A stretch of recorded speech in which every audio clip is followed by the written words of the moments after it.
Hi, we are the Psyonic group, and today we're going to create a go-to-market strategy for Psyonic. And we'll just start off by suggesting some ways that Psyonic can rebrand. So for a branding shift, we kind of suggest that the brand more humanizes itself, moves away from being a tech company and makes itself more of a lifestyle empowerment brand. There's a lot of different ways that can do that we listed here, but I think the most important ones are just reframing the narrative to be less product-focused messaging and more user-focused and storytelling and using user images to show how the hand can integrate itself into their real lives, kind of just to humanize the brand and make it less about the cool technology and about how it can make users feel independent and normal again, because that's what we find most of the users are mainly looking for. Another thing they can do is also launch social media series that spotlights real users to kind of build a community around the hand and foster reliability within the prosthetic community. Just the overall goal of using these strategies is to position Psyonic as not just innovative, but also empowering and kind of center the brand around resilience and everyday confidence. So the real core problem that Psyonic tries to solve is the gap between available prosthetic and real user needs. Most upper limb prosthetics kind of fall short in functionality, accessibility, and comfort, which is something we found from a lot of our user interviews. The brand's mission is to design a prosthetic that restores independence to the user while also being functional and affordable and intuitive for a wide range of users.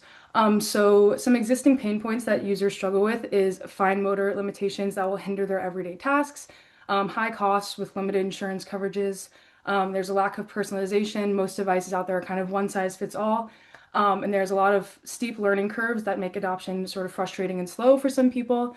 Um, so with these pain points in mind, there are a lot of things that users hope to gain with a new prosthetic limb, which includes better strength and grip control, more independence in their daily routines and their professional work, and just adaptive tech that molds into their life, not really the other way around.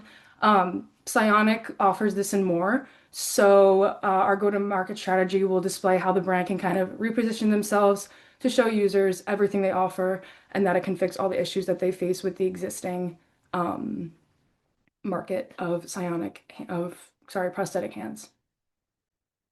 Now that we've looked at the problem, let's look at the solution. The Psyonic Ability Hand solves many of the problems that consumers have with their current prosthetics. It provides sensory feedback to the user, unlike other prosthetics.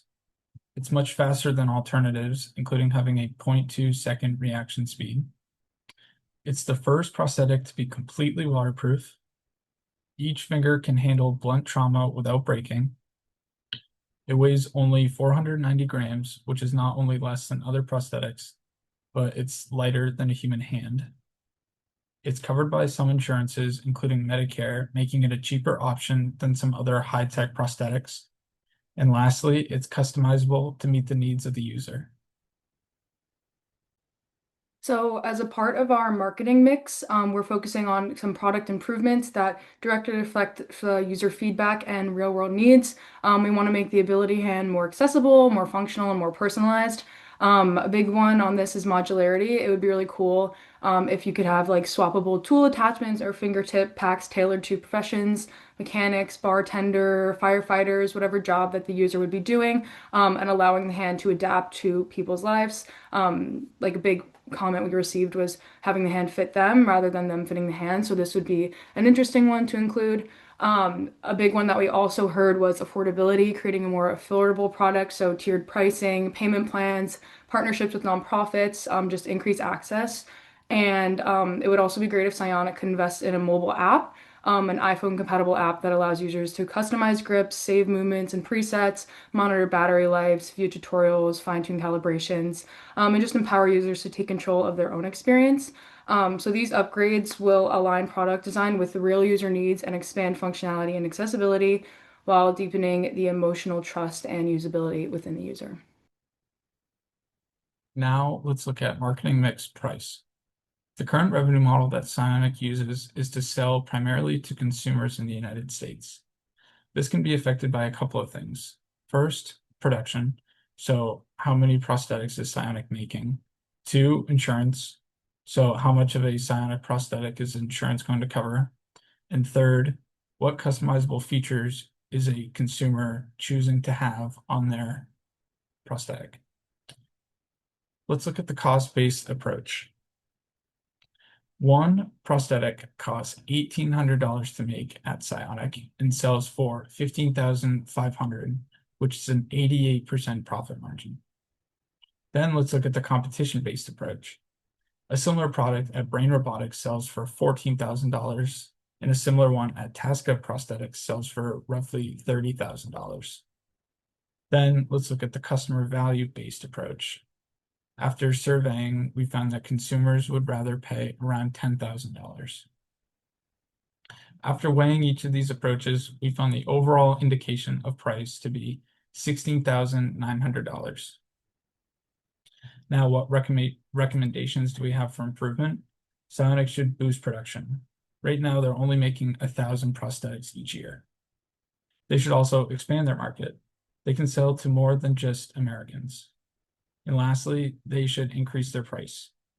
After doing the overall indication of price, we found that Psyonic should be selling their prosthetics for $16,900 compared to the $15,500 that they're charging right now. Psyonic currently uses a selective distribution strategy, mainly selling through prosthetic clinics. While this builds trust, it limits reach. We recommend moving to a hybrid model. Partnerships with major distributors like Hanger Clinic and Ottobock will broaden access, and targeting VA hospitals supports our veteran-focused segment. Adding rehab centers, center uh, desmos, demos helps adoption early in recovery, while a direct-to-consumer platform allows users to buy accessories and get virtual support. Finally, partnerships with NGOs like Doctors Without Borders can unlock international markets. This shift makes Psyonic accessible and scalable. So our current existing buyer persona is a B2B prosthetic clinic, and they have a pain point of finding a comfortable and modern prosthetic for those with upper limb differences. They also struggle to find an advanced and affordable prosthetic that is covered by most patient insurances and Medicare. And our B2B prosthetic clinic is typically around urban and suburban areas with greater access to medical technology.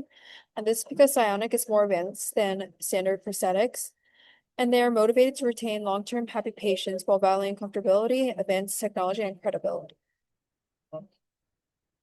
And our new suggested buyer persona is a B2B veteran organization. They have pains of finding a comfortable prosthetic that is affordable to veterans, and government funding makes it hard to fund advanced prosthetics, so it is important that they are affordable. And veterans may also face emotional barriers due to trauma and needing training and therapy, so easy access and empowerment is important. Veteran organizations are nationwide and typically near veteran affairs centers. They have a mission of serving long-term veterans with great prosthetics to better their quality of life, and their motivation of purchase is to retain customers and comfort. And they also value serving veterans with care, accessibility, and recovery. Decision makers are easy accessibility, having veteran testimonials, and funding support. Our final recommendations focus on growth and user experience.